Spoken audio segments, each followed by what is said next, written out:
We looked at everything, like I had my friends, so it was good to share that experience. But like one of the things that we did and we still laugh at today is we looked at those magazines in the airport, in the plane, and they were selling these cases for passports. They were $50, bro. $50. We bought them in the plane.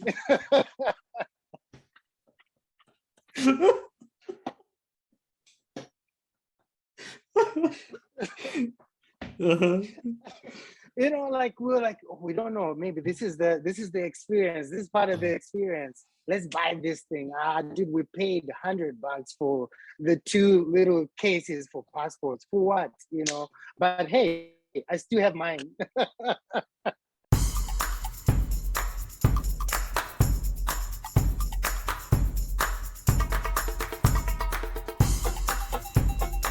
Mujevale. My name is Bani Kibuka, and welcome to another episode of the Ugandan Ball Talk Show. I almost texted you earlier that to cancel because my Wi-Fi went out and I couldn't figure it out. So I used my phone hotspot. So actually, that's what I'm using right now. I didn't know how it's gonna work, but it seems like it's working pretty good. Yeah, that's really, really good, man. I can see you, I can hear you clearly. So that's good. For a second, I thought you said you're going to cancel because of the game that's happening. No, I wasn't. Actually, speaking of that, I have some surprise for you. I was gonna wear my jerseys to support to show the love and support, but I was like, I decided to wear the Warriors because we won last night. So that's awesome! Congratulations. I'm ripping the Golden State. So how are you doing, my brother? I'm doing well, man. I'm doing well. Here in Florida, it's Sun City. I hate that. But yeah. Keep going. Yeah, man. We're doing well. Just keep moving forward, with everything that we have going on down here. But yeah, I can't really complain. How about you? I'm doing pretty good. It feels like Florida up here in Michigan too. So we hit 80s. It's kind of 80 right now. So it's not bad. It could have been worse, but it feels like Florida here. So, but other than that, life has been pretty good. Work and all that. So once again, I want to welcome you to my podcast. Our listeners might not know, but I think I reached out to you like 5 months ago or something like that. It's been a long time when you were back in Africa during COVID times, and we had to plan this, and I'm so excited to finally have you here. So Taka, welcome to my podcast. Yes, thank you so much. Thank you for having me. I've been looking forward to this conversation because in the background, people don't know. You and I have never met like face to face. People don't know that. And the listeners, I've never met you, but we have some things in common that we're going to talk about today, and kind of to just give you a roadmap on what we're going to be, or even our listeners. We're going to talk about your background. You mentioned you're in Florida, so that means you're in the United States. How you're from the United States, and people who are listening can hear your accent and my accent, and they know both of us are not from the US. So I'll ask you about that. I talked about some of the things we have in common, like Great Lakes Christian College. I think that's going to come up somewhere in the conversation. And you and I are married to American women, and I might ask you a few questions there because my wife is American and grew up in America. And then you're a God person, and you love people and you love nature. We'll touch on that. And finally, the biggest part that I'm really passionate about that you and your wife do is the ministry that I want listeners to get to know about that. So that's kind of the roadmap of what we're going to be talking about today. But so you already started my conversation about Florida. How is Tampa? How long have you been there? Yeah, so just a little background. I started living here in Florida in 2020, just before COVID blew up. That's when I moved here with my wife and got married. She was my fiance at the time, and then got married during COVID 2020. And I've been living here ever since. Only last year, I got to go back to Zimbabwe for 6 months, from May to November. And then I've been in Florida since November 2021. So yeah, we're really doing good here. We love it. Yeah. That's just pretty good. And you mentioned you had a COVID wedding. How was that like? Because how was a COVID wedding, the experience of that? How did that? Yeah, so it was a pretty like unique like situation. If I can rewind a little bit on that, 2020, that's when I got my fiance visa. You know, the process of coming to the States and everything. I got my fiance visa in March 2020, and I was supposed to, you know, I had 6 months to travel to be in. After I got my visa, I had 6 months to travel to the States to get married. So our plan was more like, well, like, since I have 6 months, I can just chill in Zimbabwe for a little bit, then say my goodbyes later on around July. I can be able to travel to the States, and then we can get married and the whole thing. But then things started going crazy in March 2020, and we had to make this like 48-hour like decision for me to get on the plane and to be in the States like right away, because everything was shutting down and all of that. So I probably got on the last flight from Zimbabwe before everything shut down. Then I was able to travel to the States and got to be here for a few months. And then we were able to get married. So we delayed a little bit on our wedding because we wanted things to be a little bit more open. We thought COVID was going to be there for a very short time, but we had no clue. So we waited a little bit, hoping that things will open and then the wedding will happen. But we ended up realizing that we may wait forever. And then we just thought, like, let's just do this with the people that are around. So we just invited the family that was here in Florida, very close to us. And at the time, COVID here in Florida was crazy because you know Florida. Yeah, I know.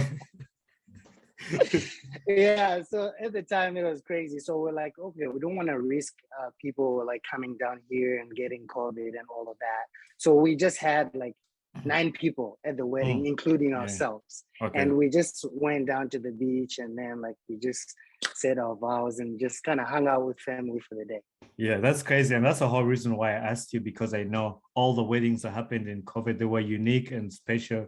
I mean, the sad part is like you didn't get to have your family from Zimbabwe to the wedding, but yeah, they were unique, and it's a cool moment to always remember.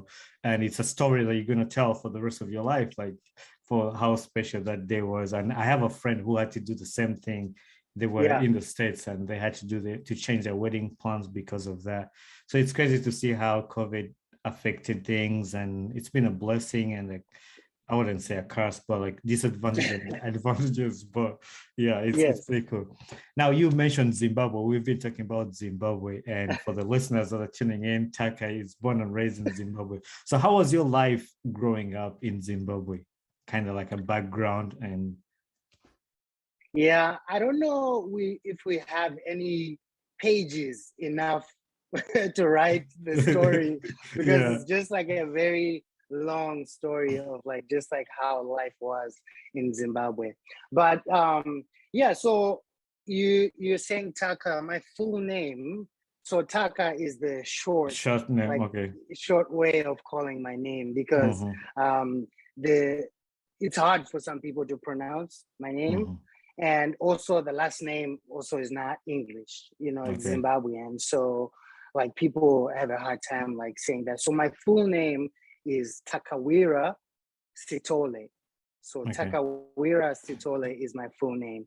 So I was born in Zimbabwe, in a little town called Chinhoyi. So I was not in the town of Chinhoyi, but in the outskirts of Chinhoyi, like in the farm areas of Chinhoyi. That's where I was born. So I grew up there. My mom was working on a farm. At the time, there was a lot of like white farmers in Zimbabwe. Like a little bit of a background, Zimbabwe was colonized by the British. So after our independence, some British farmers stayed in Zimbabwe, and they had like large farms and stuff, and people worked on the farm. So my mom was working on that farm where we were staying. So it was just like a tricky time because we are a big family. I have 7 siblings, so there is 8 of us, 8 of us all together, and I am number 6 out of 8. So the last 2 are twins. They're girls and they're already married. So I was the last one in my family to get married. Yeah, so I just grew up on this farm. Like my older siblings had gone and got married and be with their families. And I had my younger sisters and my couple other brothers and sisters of mine. We were staying on this farm, like being raised by a single mom. So that was crazy. You can imagine, like just one parent with and 8 kids. So it was a really, really tough time. But I just want to thank God for how my mom was. Like she was the strongest woman that I've ever known. Like she was able to give us like an education, at least for all of us, for the basic like primary education. Everybody was able to go to school and like finish at least primary school. And then going to secondary school was the tough part because like, the school fees got higher, and then there was like a lot of kids in our family. So it became really tough for her to be able to send us to school.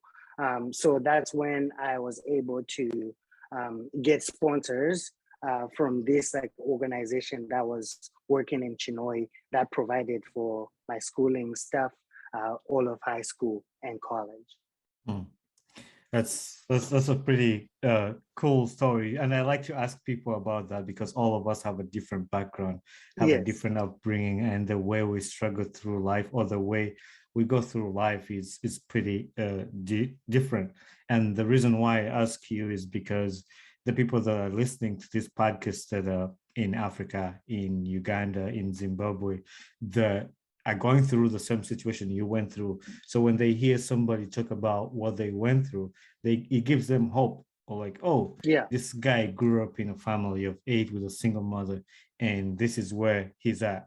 So it's possible for me to go through. So once people relate to our stories, how we were, and this guy managed to go through it. And that's the whole point why I asked for the background before we go into the things you do and the things you've been able to achieve.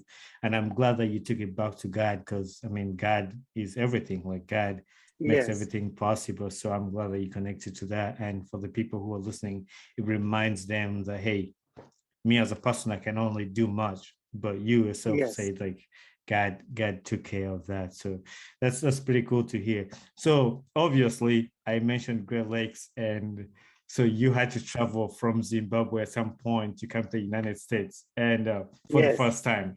How was your trip from Zimbabwe to and how did you find about Great Lakes to come to America? Yeah, it's another long story as well, but like I'm always like I love to share about it.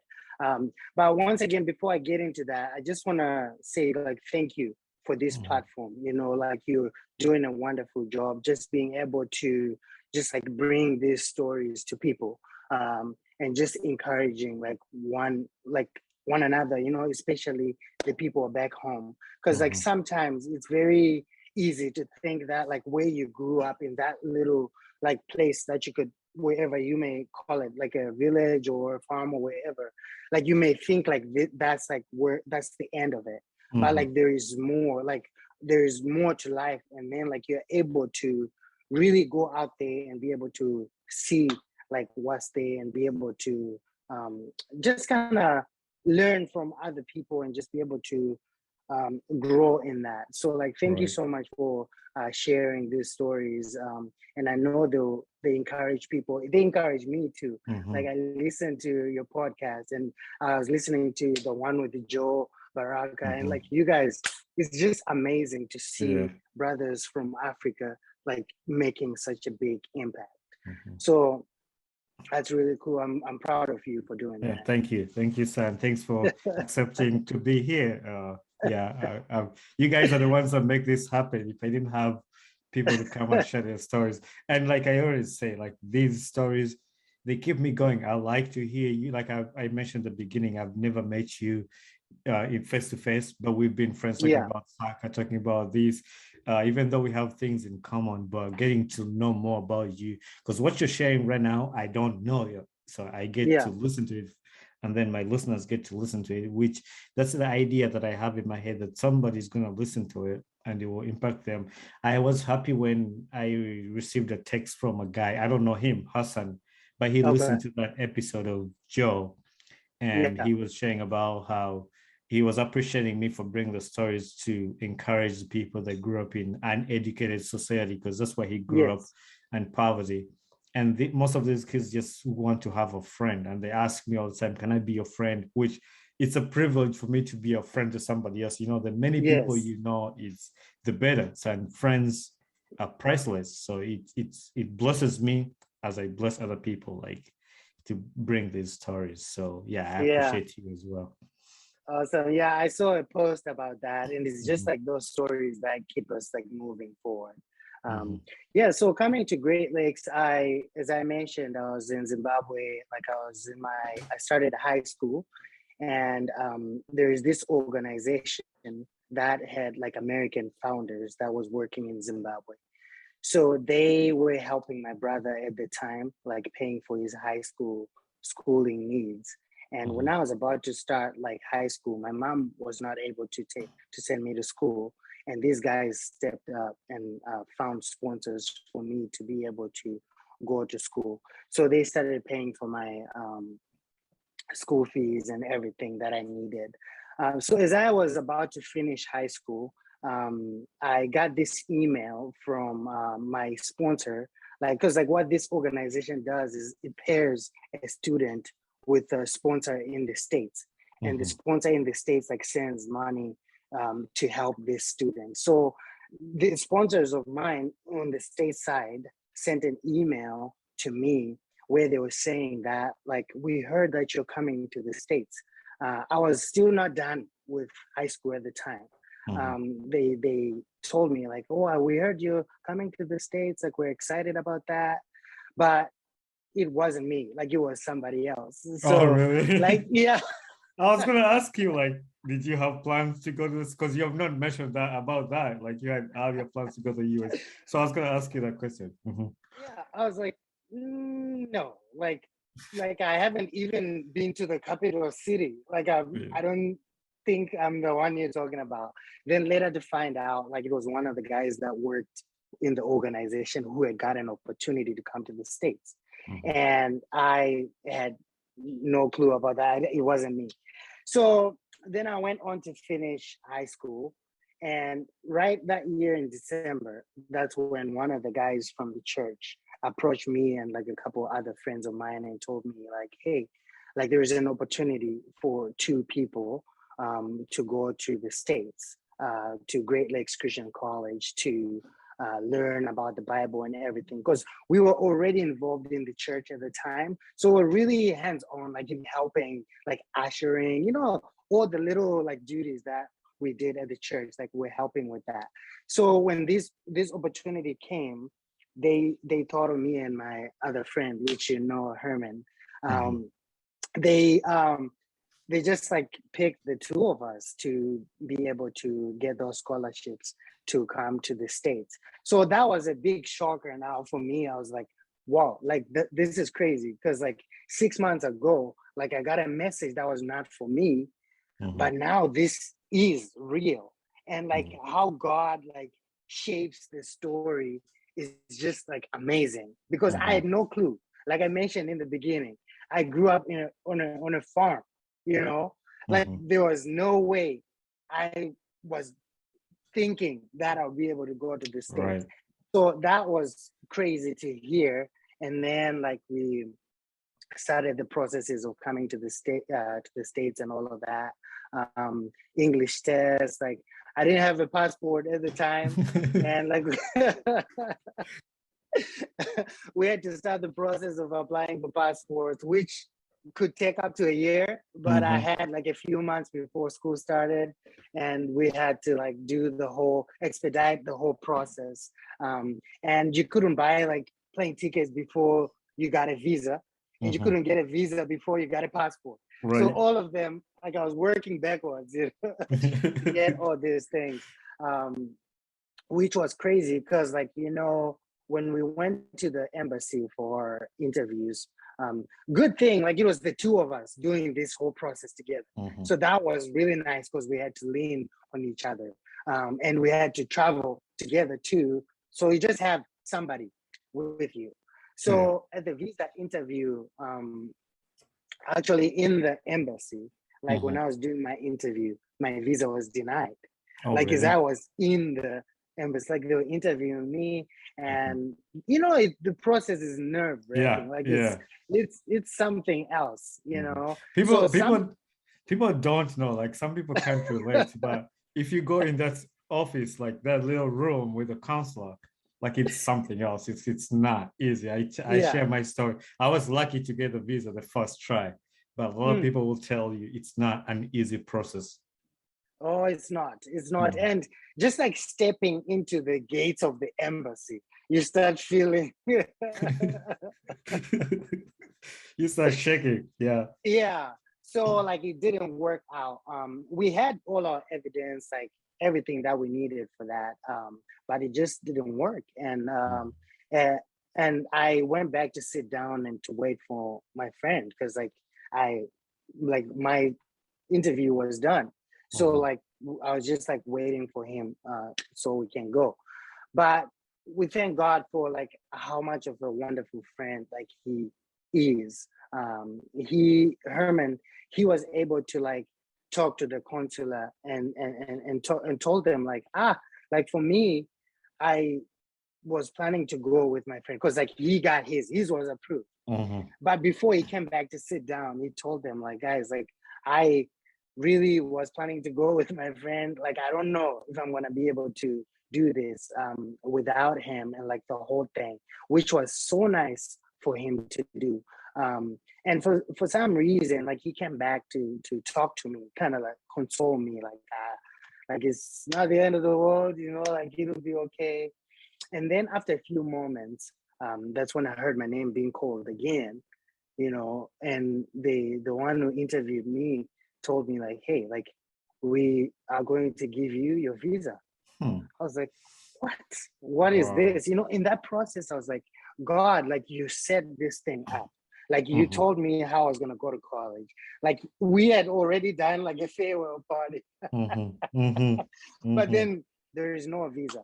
So that was crazy. So I'm really grateful for how much Hermann is like a good friend and was able to really help me through that process and stand there for me and help the process like of me getting that visa. That's really cool. Like, it's you sharing that. I've had my own shares of my visa issues. I don't know if you've listened to my earlier episodes of how I got my visa to come to the US, and this is something that most people won't understand, especially my American audience. And no offense to them because they don't have to go through all that. But like even people in Uganda that have not stepped their foot in the embassy, and this is like you sharing that makes me believe like it's a whole thing in Africa, like the whole, it's easy. At one point I was telling people like, it could be wrong, but I was like, going to get an American visa, it's like going to heaven or something like that. It's not going to be easy. Like it's going to be hard. You know, my mom has tried to get the American visa, even with all the evidence, even on our wedding, my dad and brother were allowed to come. My mom was denied to come to get a visa to come to my wedding. And she didn't get it. So it's really hard. Like even with the support, even with the proof, even with everything that we could provide. But I'm so glad to hear that you shared that story. And that's something I was talking about earlier, like somebody who is in the process of getting the visa will hear about your testimony, about my testimony of my. I'm not Yes. gonna sit here and repeat it. If somebody wants to hear my testimony of my visa and the process, because even after I came to the US, like I had a wrong visa printed in my passport. Oh wow. And I couldn't go to school, so I tried to fix it in the States. It took a year. They didn't fix it. And they told me to go back to Uganda to correct my visa. And I didn't know if I was going to come back. And like, I gave the whole details on that. But yeah, that's really cool that you've shared your story of the visa and to see how God worked through. And the other thing is mentioning Hermann's name. Like a lot of people will forget what a friend did for you. And that's something that you will never forget for your life. And just saying his name and appreciating what he did for you. And Hermann is a cool guy too. He's just like I've never met him, but we have things in common, like the Operation Christmas Child thing. Yeah. But yeah, I think I need to have Hermann on the podcast too at some point. No, like I I listened to your podcast. Like I was ready when you were going to ask me who I want to come here. Like I was gonna tell you, Hermann. Actually, so I think I'm good. I think we've covered that. I'm not gonna ask you the question. So it's Hermann. So for the listeners that always wait for the last questions, that's covered. So it's already done, yeah. Yeah. So you get your visa. How was your trip to the United States, and how was your after you got the US? Yeah, so we got our visas like together. We were able to travel together, like the whole process. Like we were to get our tickets, like to travel to the States, like first time on the plane, of course. Like I'd barely been in a car, like I was like we used to ride on buses. That's funny. That's funny but true. I like it. And then like we had to like get this like flight tickets and all of that. But school, if I remember correctly, was going to start on the 20th of August, 2008.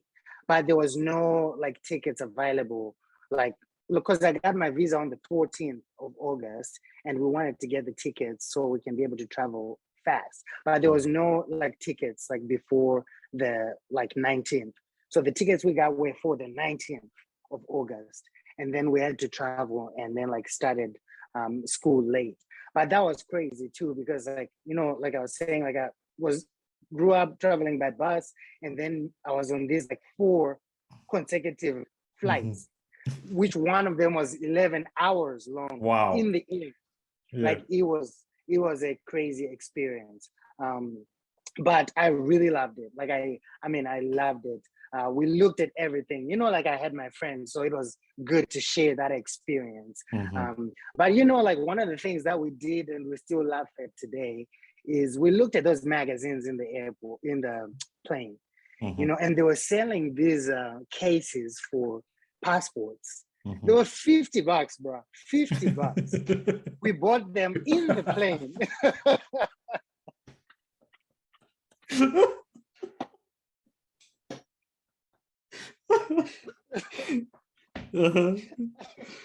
Like we were like, oh, we don't know, maybe this is the experience, this is part of the experience, let's buy this thing. Dude, we paid $100 for the 2 little cases for passports. For what? But hey, I still have mine. I'll share. For me, it was I went to Walmart and I saw those phone cases. My phone was not even that expensive.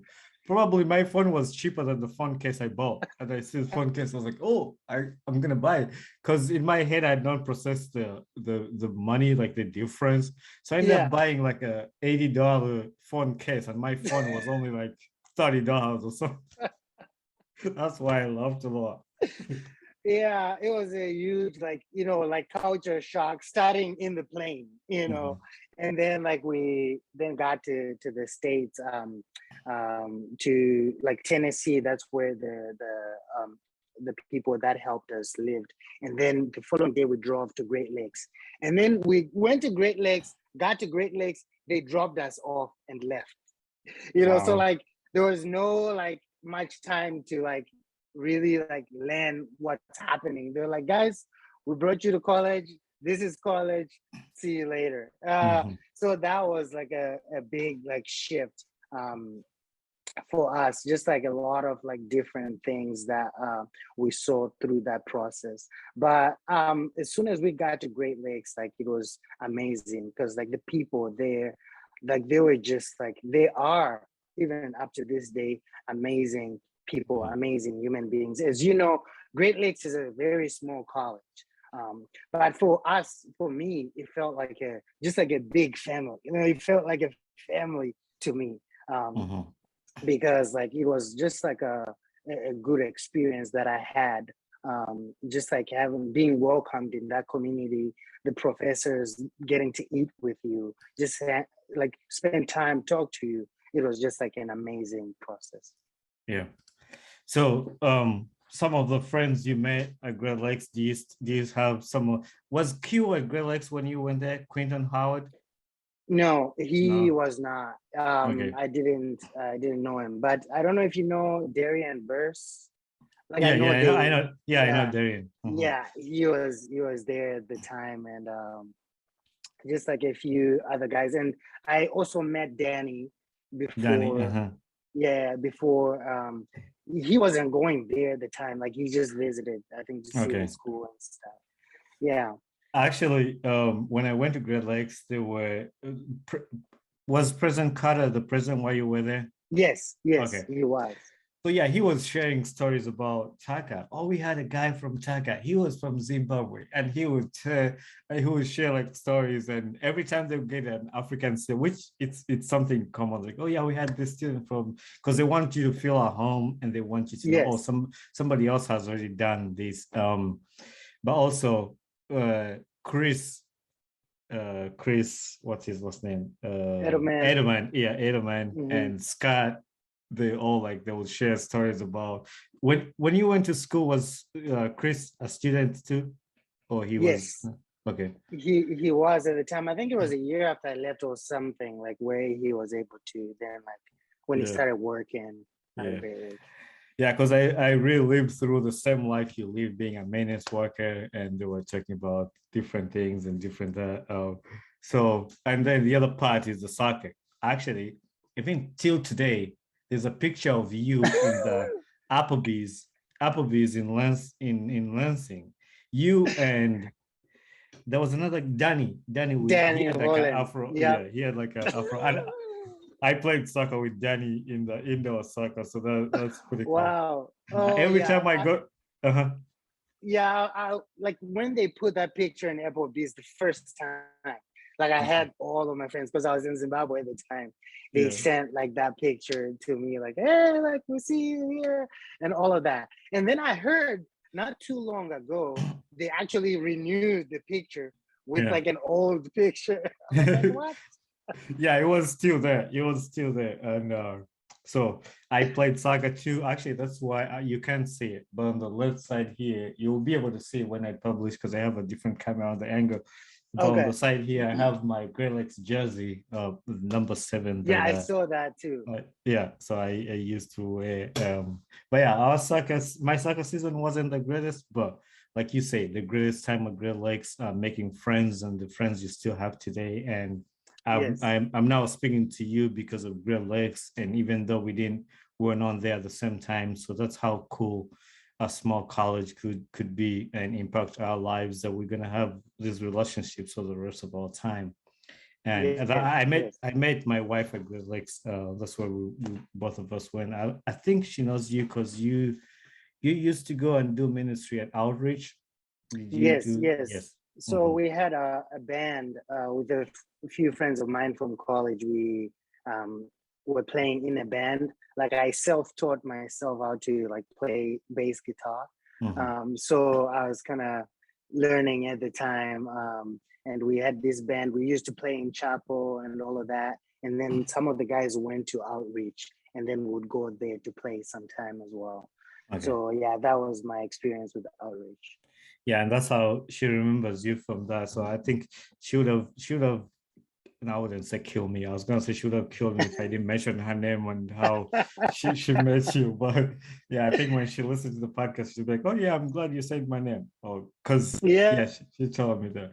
And on that question, on that same question, like, how did you meet your wife? So when I finished like Great Lakes in 2012, Mhm. which feels like 1,000 years ago, That's when I finished high school. I feel so old. So like after that 2012, I went back to Zimbabwe. I was working at a church there as a youth pastor, and then after about a year or so, an opening came at one of the campsites that was in Chinhoyi, where I grew up. I grew up going to this camp every holiday, every school holiday. We would go to this campsite. So a job opened up to be a director for that camp, and I went and did that. So my wife was traveling at the time with another missions group. They were going to different countries, and then like on their 7th month of travel, because like they do, it was like 11 months in 11 countries. In their 7th month, they came to Zimbabwe, and they were helping with the ministry at the camp and the church where I worked. So that's when we met, and then like she was able to finish a trip. In 2016, she traveled back to Zimbabwe, and then that's when we got to be together. Nice. I follow you on Instagram, if people don't know, but I like what you do and your wife and how you've impacted the life of the girls in Zimbabwe. And that leads me to the final topic that I was going to talk about, the Restoration Hemp Project. It's so encouraging. And my wife and I have been looking at that because it's the same thing we want to try to do in Uganda as a way to Yes. give back to the people in Uganda. My dad kind of already does that. And that's weird because he has a girls' home. It's called Restoration Girls in Oh, Uganda. wow. And when I saw you calling the Restoration Hemp Project, and I look up to you. I would say that of the things you do and impacting other people from your country and doing that with your wife. That's the best thing anybody could ask for or anybody would admire. But that it inspires me a lot. But I want to ask you, how did you get the idea to start this project, and how did you come up with that name? Okay, awesome. Yeah, so as I mentioned, like my wife was traveling like in different countries, helping different ministries around the world. She, on the 7th month, they came to Zimbabwe. And while they were working in different like communities, talking to girls and all of that, that's when she found out that like all this time she's been traveling, no one really was talking about the issue of periods, because like it's a real like big issue, and she was shocked that like not a lot of organizations were really trying to tackle this problem, this issue. So that's when like she of course like finished her trip and then came back to Zimbabwe, which was funny because like it feels like every time when people try something, like you, of course, you gotta have money to do something. So my wife actually started a GoFundMe, Okay. just like the story you were Of talking Joe. about with Joe. Yeah, Yeah. started a GoFundMe to fundraise for some money to go back to Zimbabwe with to help the girls there. But then she did like these underwear drives because like what she found out is that like some girls would not even have like underwear, in some areas. So like they probably wouldn't be able to find pads, if they don't have underwear. So it was like a very like tricky situation. So she did a GoFundMe. She bought some like 2,000 pairs of underwear that she put in these like suitcases that she had to like bring back to Zimbabwe to start this program. So at the time, like I had no clue like that this is an issue because as you know, culturally, the issue of Yeah. periods is not talked about by boys and men. Mm-hmm. So it was like a very like good thing that like she saw and wanted to tackle that. Okay. Yeah, it's so cool that you mentioned that about periods because for the listeners in the United States, and this is no offense to my listeners in the US, but this is just kind of the stories to bring this information that some people don't know about like Africa and Zimbabwe, like there are people who can't afford to even have those pads, and it's a struggle for them to have it. And like you were sharing your story, and you said the first time you were coming to the United States, you had never been to a car or stepped your foot in the car, or even to be in a city. And here you were coming to the United States. So that paints a picture that there are some people somewhere, some in a country that kind of says can't afford to have this pad. So it's so cool to see that you and your wife jumped onto that project to help that. And also, like you were saying, your wife, when she went and she says nobody mentions about that, because it's good. Most of the missionaries go to Africa and present the gospel, preach to the people so they can learn about God, but there are some of the tangible things that also people need, and things that people don't have to access. So on top of sharing the word of God with them, it's so cool to see that you also provide some of the things that are essential to their lives. And know that. Yes, which is really cool, because during COVID too, like in Zimbabwe, like most of the times things were shut down. Last year we were looking at it, and we saw that 5 months out of all of 2021, things were completely shut down. Like people were not really doing much. But then there are other like organizations and businesses and things that would be working, like essential services. Like with our program that we do, we were also considered like essential. So like people are now like starting to talk about it, to actually be able to find ways to be able to help girls in different like areas with the issue of like periods and menstruation. So when she found out that like this is an issue, that's when we thought to find like a process of like how can we tackle this issue on a bigger scale. So there were other girls at the church at the time that like we all came together, and then they found out that like there is a way to make these reusable, washable pads.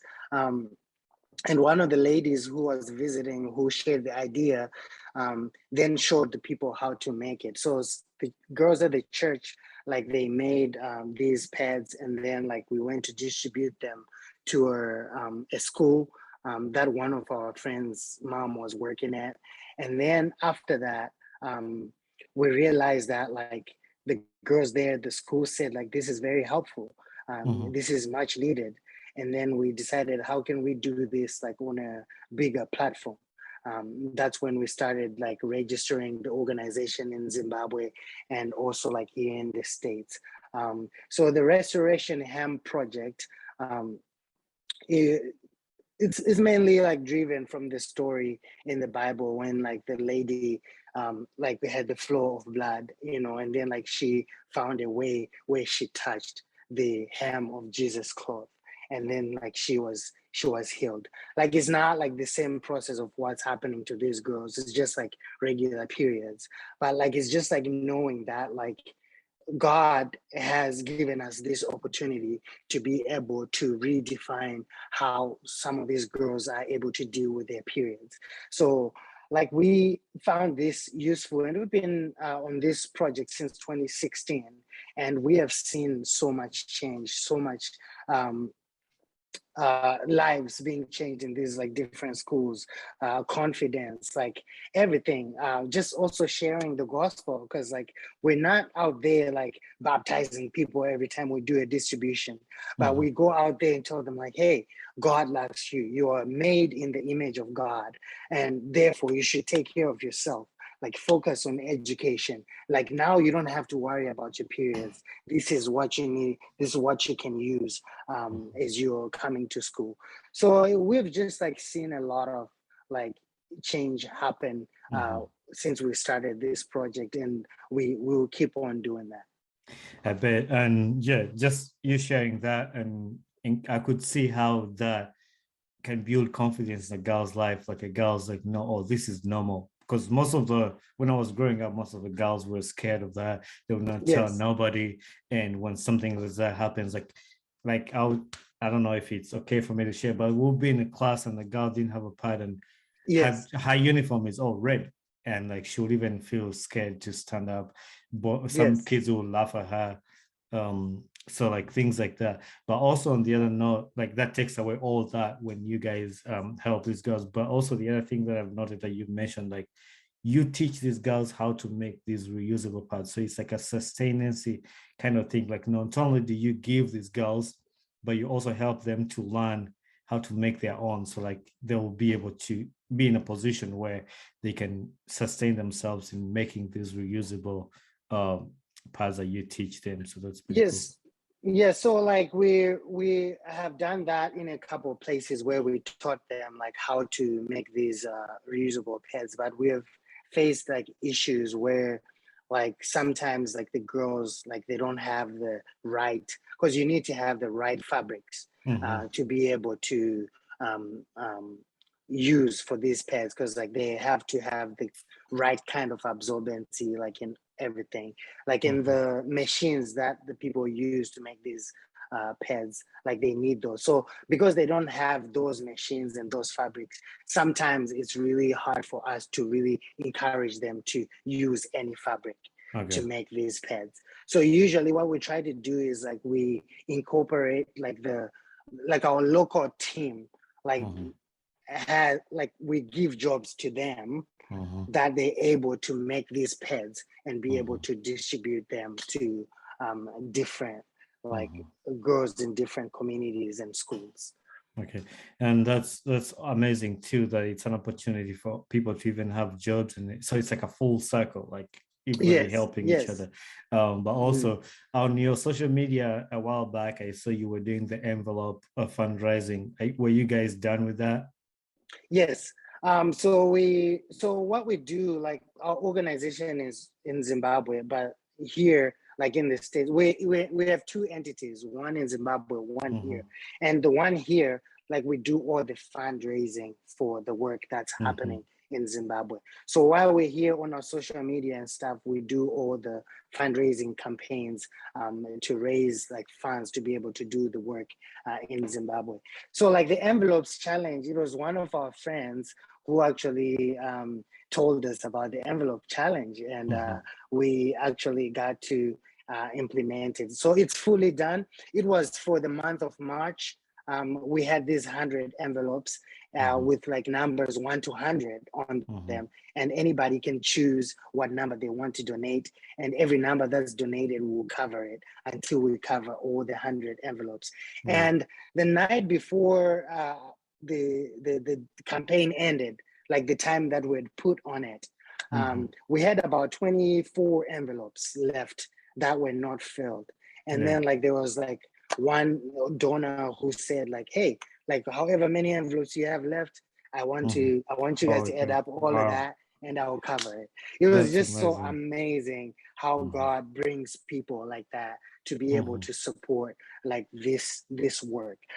But since it's a continuous project, we do campaigns like once in a while because we need to keep the work rolling, So like in this coming week, we're going to launch another campaign as well, our monthly giving campaign, because we realized there's a few people who support us monthly, who supports the work that we're doing, but would like to encourage other people as well to support monthly. At least if one person can support one girl a month, that will be awesome. And then like that will help us be able to do more of like what we're doing. So we'll share that information. We're making this video and like all this stuff that we'll be able to share very soon. And just to remind our listeners, we're recording this a week before. So the week it's coming out, that's the week he's talking about. So so if you're listening it today right now, it's this week. So just so you know, because we're recording the week before. So today, when this is out, that's what he's talking about. But yeah, that's amazing. And also to add on to, I'm so passionate about these things, especially helping somebody else's life. And because some people like I was telling Joel too on the episodes, like some of these kids just need a chance, just need somebody to give them back that hope to believe. And I speak that out of experience, because myself, I just needed a chance. I just needed somebody to hold my hand, to walk with me. So that somebody might not be able to fulfill all the needs I have. But it's when Yes, somebody holds your hand, like, I'm gonna walk with you through this. Like when you guys come in, you're like, okay, this is the area. You might not take away the kids' poverty at home. You might not be able to do the yes, other stuff. But if you hold this kid's hand in this one area, it's like, I'm gonna walk with you through this challenge. That's all yes, most of these kids need. And that's why I challenge all my listeners, no matter where you are, no matter who you are, if you feel the urge to support something like this, what Taka was talking about, I'm going to be sharing their social media, their website, and if you want to donate anything from what he has talked about, support them in any way. They share good content on Instagram, everything about their ministry and how those parts are helping the girls. So if you want to support them, I will share their information and you can support in any way you can. yeah. Thank you so much for having me, and also you're just like being able to share that information, because like there is like a lot of like work that we have to do, like especially for us, like people who have grown up in African countries with like similar backgrounds. Sometimes when like people go away in different countries, you mentioned this as well, it's easy for people to chase the dream. It's easy for just it's easy for people to just look out for themselves. But Mhm. I think we do have a big opportunity to be able to make a difference in our own like homelands. We are the ones who are supposed to bring back like even the hope in where we grew up, to be able to encourage young people and other people around the world, like especially Mhm. in our country, that like, hey, it's possible, like you can do it, like we can do this, so like we just don't have to like just like chase the money, but let's help each other Mhm. be in a position where we can be able to live better. And yeah, like you mentioned too, like there's so many other barriers to education for the girl child in Africa, like the issue of like even school fees, like distance from Mhm. school, child labor. Mhm. People, Zimbabwe is really rich in gold, and some other young people just want to go and gold pan because like it's easy money.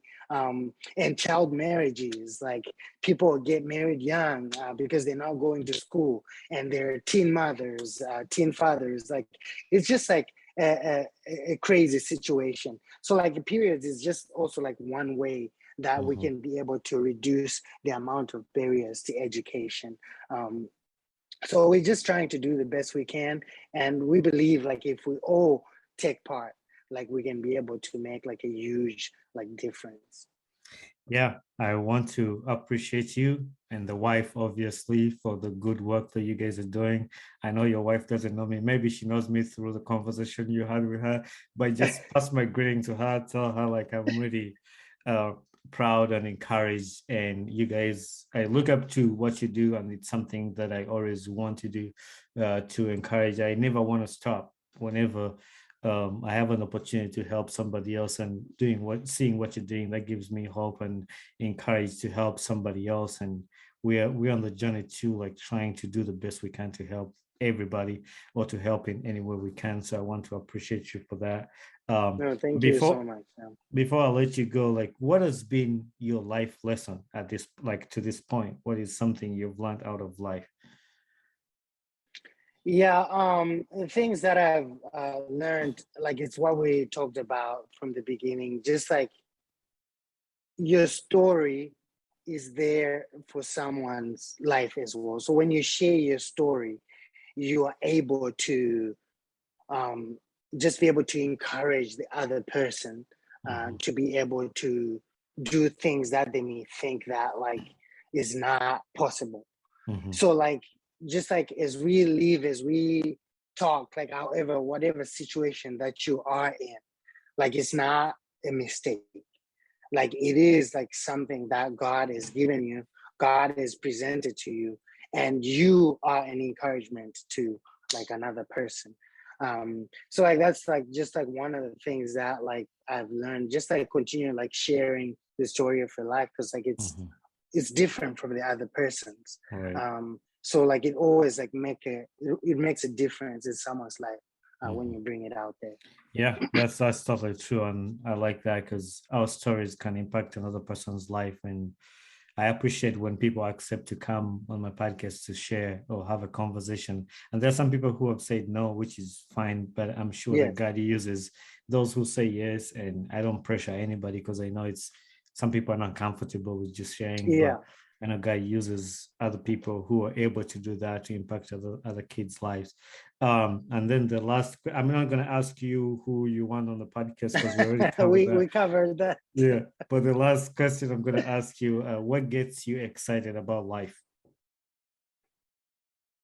For me, it's people.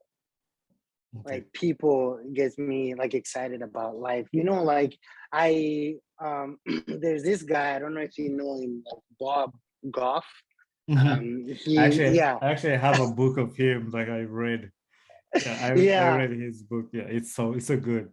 I mean, he's such a great guy, you know, like how I like his view of life and just like things in general. You know, he says like love God, love people, do stuff. You know, like that's all you need to do. I know like right now in the world there's so much like opinions, like hate, like all these things like that are there.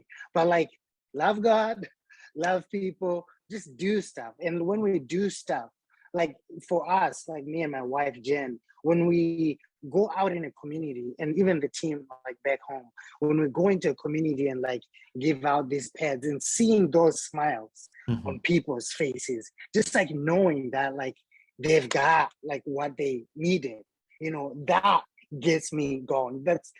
It gets me wanting to do even more. Yeah, talk about smiles. Every time I do something for somebody, or like even when I'm not there and somebody sends me a picture of these people smiling, I'm just like, there's a way it makes me feel to see another person smile. And that's what most of the people, my workmates now, Bonnie is a happy person. If Bonnie is not smiling, something is wrong. Like something is real wrong. Like that's who I am, and that's how people know me. And that's what I want to see from other people. I want to see people happy, and that gets me excited about life. So I'm glad you shared that. Like just seeing another person smile, that gets me excited about life, and just see them happy. So once again, Taka, I know I've taken a lot of years. I usually try to keep it under 30 minutes, but the conversation was so good that I took a lot of your time. So no, it's okay. It's Saturday. Even my wife knows like Saturday is like a soccer day. Like almost every game after another. So like that's all we have today. So it's fine. That's how I am too. Like I watch soccer, but I didn't watch soccer this morning because I was preparing for this and trying to get to upload because I told you about the Wi-Fi issues. I was trying to upload yes, very sorry episode, about that. but I'm glad it went and it's now available. But yeah, thank you very much, and say hi to the wife, and hopefully one time we'll get to meet somehow, somewhere. Maybe we'll come in Florida and see you guys and hang out. Yeah, and she has family in Michigan, so we're hoping to when the time comes, like we'll definitely be visiting Michigan. So if we come up to Michigan, we'll see you. If you guys come down here, we'll arrange something as well. Yeah. Did you hear Great Lakes is getting a new president, the pastor of South Lansing? Yeah. Yes, Frank Weller. Frank Weller, I know the guy, like great guy. Like I couldn't think of anybody better, you know, like I think he's just like an incredible human being, and I think you do great things at Great Lakes. I've known Frank Weller for during my time at Great Lakes, and I was privileged to be on the board of trustees as a student representative, and he was the chairperson. So having that connection with him, it's been great, and I really pray for him, and hopefully I have trust in him that he's going to do great things. And I'm always proud of Great Lakes and see, because they made me who I am and all the advantages. Yes, me too. Yeah. So, all right, brother. Yeah, that's really cool. All right. Hopefully Barcelona gets better soon. That's a whole different like struggle. But like I'm sure this season we were kind of in the same boat. But Arsenal. No, Arsenal is. I kind of paused it. That's why I'm into basketball right now. I just want to talk basketball. No, but just switch the whole thing. Yeah, don't talk about soccer. But yeah, Arsenal disappointed me on the other day with Tottenham. Yeah. So. Oh, But man, anyway. All right, Taka, I'll let you go and then catch you soon sometime. Yeah, man, I appreciate you having me, and I hope to do this again sometime. All right, thank you, brother. All right, take care. You too. Hey there, I am Bonnie Kibuka, the host of the Ugandan Boy Talk Show. Thanks for watching my video, and don't forget to hit subscribe and share with a friend. Tune in every Saturday at 9 a.m. Eastern Time for a new episode about my podcast. And for more information about this podcast, follow me on my Instagram page, talk_show_256.